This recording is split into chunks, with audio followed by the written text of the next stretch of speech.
Hi. Okay, so in this video, I'm going to go over how to move a dart in Tuka. This is technique sample 3 and 4.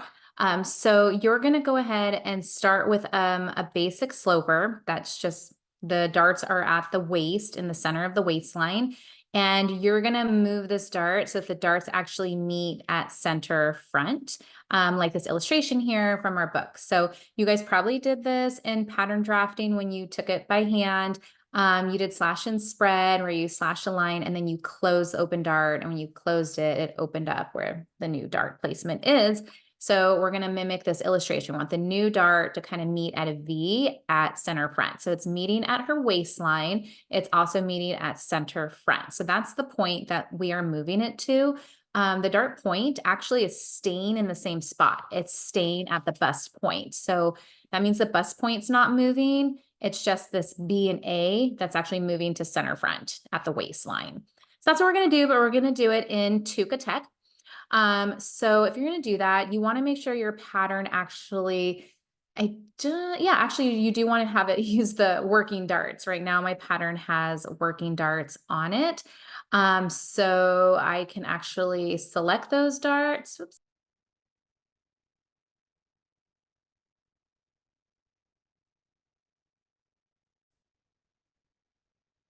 Okay, so I had a little trouble selecting the dart, and I'm glad I did because that might happen to you. It's very sensitive. So you do need to be in the dart tool. Control D is the keyboard shortcut. And maybe if I zoom in, it's helpful, but like right now it's not turning red, it's just yellow. Oh, look, do you see that how it turned red? That's when you click. So even though I was hovering over it, I was clicking when it wasn't red, and that was my problem. So let's try to get it red again. Ah, it's red. Click. Yes. Okay. This is what you need. You need it selected just like this. Now you should be able to right click. Oh dear, it went away. Let me try this one more time. Ah, okay. Oh boy. Let's try this again. Please be selected. Okay, I got all that. This was so much easier when I did this yesterday. Okay, maybe I'll switch to nope, I'm gonna go back. I can do this. I'm zooming in more. Okay. Okay, it's selected. Now you have to zoom in and you want to hover over the dart point and then you right click. You guys, that was really hard. Like if you were off by this 1 pixel, it's not going to work. Then you do, we're going to rotate the dart to a point. Okay. Now I have to zoom out so I can go back to my center front. And I'm going to click on the center front point. I'm not going to click on the seam length. I'm going to click on the center front point right there. Okay. I believe you just wait a minute. There it goes. I clicked it once more, actually.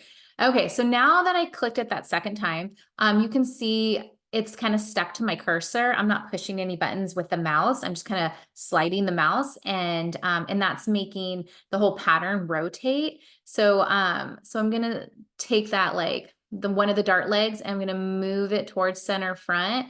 And it won't let me go past when the first dart leg hits the other dart leg. So it's closing your dart essentially. And it's moving the opening to the new point that I clicked. Okay, so I'm just going to show you that one more time.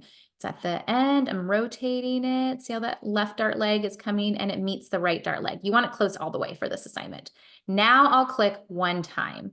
Okay, you can see it readjusted my pattern here as well. And that's it. Yeah, it's got that funny carrot-shaped dart. When this gets sewn up, it's going to look just like that illustration. To rotate this guy back, let's see here. We have rotate to grain line, letter G. You can just click that. So I forget about this. So Tuka does like to work with patterns going left to right. I do know a lot of my students tend to like to design with the patterns up and down. So if you want to change that, you can. You just go ahead and you just would rotate the pattern once more, which I think is this one. No, It always takes me a minute, but I can do this. Let me try just clicking I'll click the green line, right click. What should we say? I guess rotate ... Yeah, okay, I'll do 90 degrees.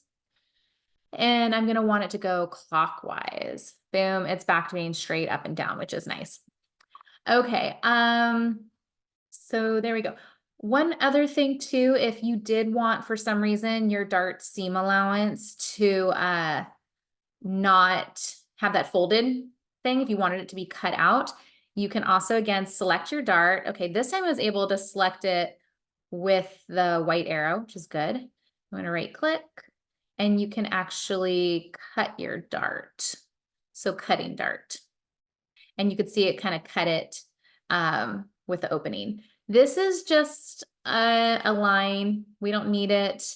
So I should probably delete it. So to delete the little internal reference line it left you with, you're not going to be able to select it with your selection tool. I've tried, you right click, you hit delete, it's going to delete your whole pattern piece. So don't do that, but it does have a selection tool for internal lines. So that's what you're going to want. Keyboard shortcut, Control Shift Z, select internal. So click that guy. And now see, if I click now, it's not going to click. You really want to make sure it's like red when you are hovering. Hey, there it is. So did you see that it took my mouse a little while before it found it? Once I saw the color change red, that's when I'm going to go and click. So I'm clicking, I'm actually right clicking. So the menu will pop up and voila, there is my delete button. And it deleted on both sides since my pattern is mirrored. So that's it. That's all you have to do for this technique sample. The next technique sample, number 4, I'm actually not giving you guys a demonstration. You guys are going to move the dart over to the side. So let's find out which one that one is.